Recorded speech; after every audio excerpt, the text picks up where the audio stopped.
Ini ada sebuah informasi yang menarik nih. Jadi kemarin ada yang komen ya, ini DC kenapa ya? Aku udah 180 hari telat bayar, nggak datang-datang, padahal udah galbay 2 juta lebih. Apakah aku laku mau bangkrut?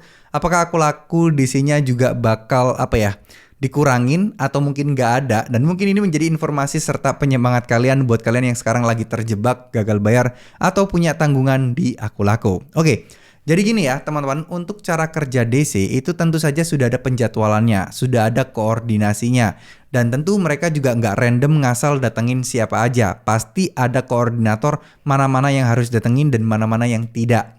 Nah, salah satunya seperti contoh yang kakak tadi ya, kenapa kok beliau belum datengin padahal telatnya udah lama banget.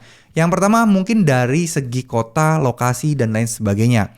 Yang kedua, DC itu juga nggak bego-bego amat sebenarnya. Mereka juga nggak mau datang sia-sia melihat ada orang yang nggak begitu takut, orang yang cuek, dan orang yang justru menantikan kehadiran DC-nya. Ngapain mereka capek-capek ke sana dengan tujuan untuk menakut-nakuti atau mungkin untuk mengganggu dalam tanda kutip yang positif ya, untuk membuat kita resah dan kita bisa bayar utang kita. Nah, mereka nggak bakal mau tuh datang ke tempat orang yang dia malah menunggu-nunggu DC-nya. Dia malah nggak takut dan dia malah cuek-cuek. Nah, ini kan DC jadi sia-sia gitu loh teman-teman. Jadi ngapain dia datang ke rumah orang yang pasti nanti ketemu ngobrol doang, pulang lagi, buang-buang duit bensin. Nah, ada memang kriteria seperti itu. Jadi orang-orang yang sangat-sangat dibenci dalam tanda kutip oleh para DC pinjol, yaitu orang-orang yang cuek bebek kayak gini, gak peduli apapun dan bodo amat DC bakal datang atau tidak. Ya buat teman-teman sekalian ya, kalau misalnya kalian ya masih takut-takut sama DC, coba deh contoh dari kakak ini. Gak begitu takut, DC-nya ditantangin malah sekalian di-share lokasi aja, DC juga gak datang-datang. Nah, ini kan menandakan bahwa waduh orang ini percuma nih kita datengin, nanti dia juga ujung-ujungnya nggak bayar juga, sia-sia uang bensin kita. Nah mungkin pemikiran DC seperti itu.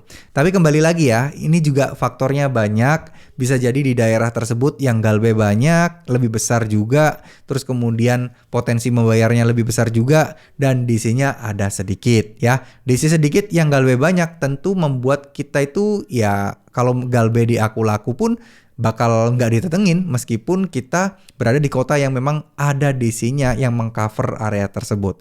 Apalagi utangnya nominalnya cuma 2 juta. Karena di luar sana banyak juga yang utangnya 7 juta, 10 juta, dan seterusnya.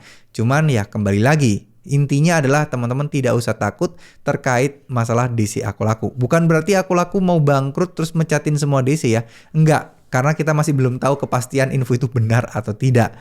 Jadi ya saran terbaik dari saya adalah ya kalian pasrah aja, biarkan aja, cuek aja. Mau DC datang kayak bodo amat. Yang penting kalian masih tetap ikhtiar, masih percaya sama Allah bahwa Allah bakal ngasih jalan kepada teman-teman untuk melunasi hutang-hutang kalian. Itu yang paling penting. Ya, setidaknya teman-teman udah jadikan ini pelajaran penting lah. Jadikan ini efek jerah buat kalian sehingga besok-besok nggak bakal mau nyentuh-nyentuh aplikasi paylater seperti ini. Ya, oke, terus semangat, jangan takut. Sekali lagi buat yang galbay Aku Laku, udah deh, nggak usah dibayar dulu, nggak usah mikir bayar dulu kalau memang tidak ada uangnya. Nanti kalau ada uangnya, baru kalian pikir bayarnya gimana, ya. Nah, sekarang fokus aja dicari uangnya dulu, tenangkan pikiran kalian, nggak perlu takut hal-hal seperti ini. Ya, terima kasih, mohon maaf jika ada salah-salah kata. Wassalamualaikum warahmatullahi wabarakatuh.